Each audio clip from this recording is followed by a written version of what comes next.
that popped out. They were white. Then I started looking all around this area, and then over to the left, there were two that were blue that sort of popped in and popped out and popped in and popped out. Also, just underneath here, at about 6 o'clock, were two more white objects or orbitals that were popping out. Now, what's interesting about this, the French, I can't think of the name of their team, but on March 3rd and March 5th, they took a video of this moving across the sky, and it showed all the orbitals. After that, they only showed pictures of the single solitary comet. They didn't show any more time-lapse films. All they did was point to the one area was a comet, and what you really wanted to see was over to the right of that. They didn't take any more pictures of that. I'm sure they saw it. They just didn't take any more pictures. In any event, it scared me so bad that night on the 29th, I immediately called I immediately spoke with Carol and one of the other members of our group, and I actually asked them not to mention it or anything at that point. I was actually frightened, so the next night, which was the 30th, on a Sunday, I thought, well, I don't believe what I saw. It's not real. I'm going to just forget it. I'll just take a look again. And it was still motionless, and unfortunately, it was still there. The orbitals were still there. The popping out was going on, and this, I became even more frightened, and also I was still a bit in denial until finally on the third night I said, I'll forget what I saw the last two nights, and I'll look again this time on the third night. And on the third night, exact same thing. It was still motionless. The orbital cloud, I don't mean the orbital cloud, but the gravity well was still bending light over at Regulus and then moving where you could see Regulus. The red orbital was still coming out, doing a real squirrely orbit. The two on top were there, the two on the left, and the two on the bottom. And, at that point, I couldn't convince myself of that I didn't see what I saw. I'd seen it 3 nights in a row. It didn't go away, and the consequences of that have caused me to make urgent changes in my life and my habits and so forth. By trade, I'm a physician / amateur astronomer / archaeologist and a number of other things, but my main occupation is a physician. I have my own practice, etc. And I've been doing this for 25 years, so I didn't start yesterday. It still makes me tremble to think about what I saw. And then, as time has passed on, we're getting more evidence. More volcanoes are going off, more earthquakes. A 6.7 near the east coast of Japan. They say it's in the sea, and it says it's near the east coast. That's bad enough. But the earthquakes have picked up, the volcanism has picked up, and the weather modification and changes we're having, and we're getting to a point.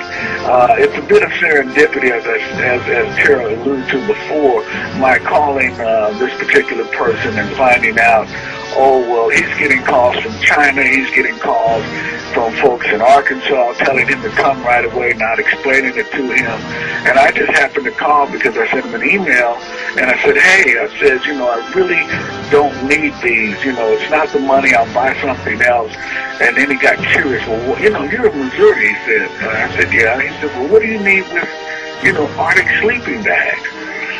And that's when I told him about Ellie, and then it sort of, I guess he had an epiphany. It clicked as to why the Chinese were urging him to bring his entire family, but not telling him why. Same thing with the group in Arkansas, telling him to come, and they'd given him basically a 3-week window. That was a week and a half ago. Hey YouTube, Dutch Sense here. It is 1:32 a.m. Central Time on August 2nd, 2011. And I'm over here on Sheila Alien's website, and I want to encourage you guys to jump over here and check it out. She's captured something that I think we all need to take a look at. Bald Mountain, California, and it looks like steam geyser event of some kind occurring up here. Now I want to point out to you guys while you're looking at this here, and the link is down below, definitely go subscribe up and check out this video. Watch it in HD, and you can really see the amount of steam coming up literally out of the ground. It looks like a forest fire, but it's not. Now, I've looked over the forest fires in the area. They've got them placed on a map on the same website that's offering this webcam here. So definitely it bears looking into, especially with the steam that's coming up right here in these areas. Okay?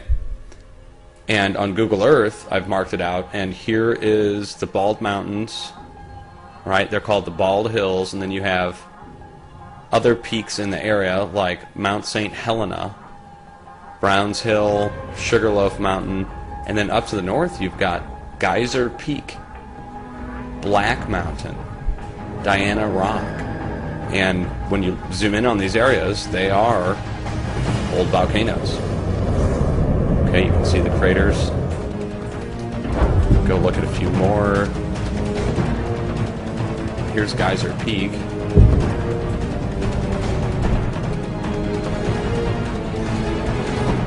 So, to me, it's another sign.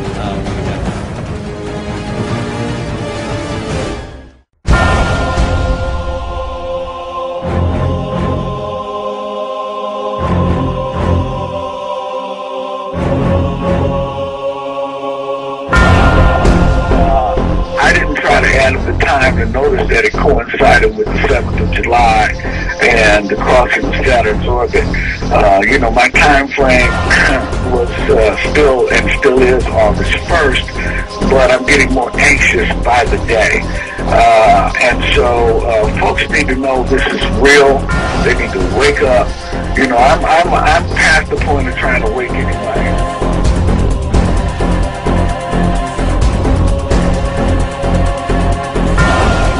Mexico at the Paiute Indians, the cliff dwellers, and the problem with them is the elevation is too high. You don't want to be that high. You want to get out of that area. There are 4 or 5 volcanoes in New Mexico, and they're all going to blow up and towards that area, so you don't want to be in that ash fallout.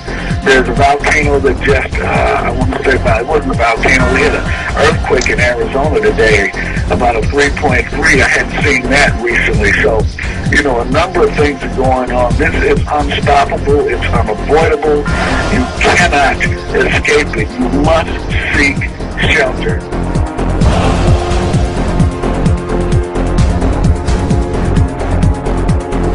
Probably answer really quickly and then continue from the chat room.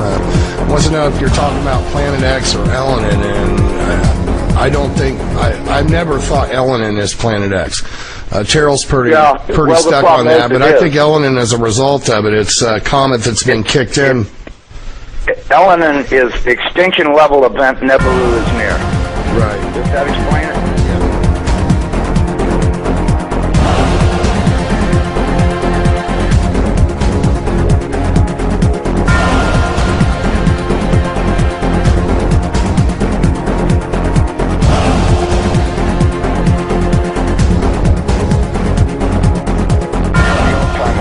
We estimated that this thing is traveling around 3,500 miles an hour, okay?